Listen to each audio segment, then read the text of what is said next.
Hi, and welcome inside the ESPN NBA studios. Kevin Connors, former long-distance shootout champ Tim Legler.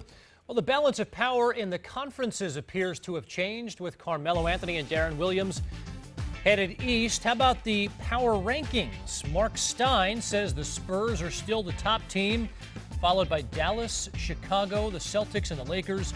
Sports Nation sees it just a bit differently with the Celtics up in the 2 spot. Legs, how do you break down your top 5? Well, I'm going to go with the Dallas Mavericks at number 5. I think holding steady. They didn't do anything before the trading deadline. They feel like they have enough parts right now to compete for a championship. They're a better defensive team than they were a year ago, and they're counting on Dirk Nowitzki to carry this thing home for them.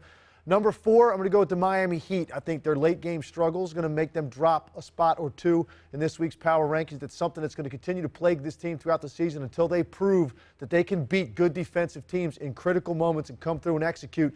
They're going to continue to stay about right there. Chicago Bulls at number 3. What a consistent team. They're playing championship caliber defense, and this is a team that I think has a legitimate chance to get that number 1 seed when it's all said and done. I think Miami, Boston, and Chicago, all 3 of those teams will be in the hunt for that, I think, going into the last week of the season. That's how good Chicago has played this year. Number 2, the Boston Celtics, I think still the most complete team overall in the entire NBA when they are healthy. They made big trade. Kendrick Perkins leaves town. Jeff Green comes in. It's going to take some time to get the cohesion and figure out the role for Jeff Green moving forward. But ultimately, I think this is a team that certainly can win a championship this year. And number 1, San Antonio. Not much has changed. I've been number 1 with the Spurs for a long time now. They just seem to keep on trucking along. Very consistent team. Now they got to deal without Tony Parker for 2 to 4 weeks. So we'll see how that will affect San Antonio. You can make your own power rankings. Head to ESPN.com. Search power rankings. For Tim Legler, I'm Kevin Connors.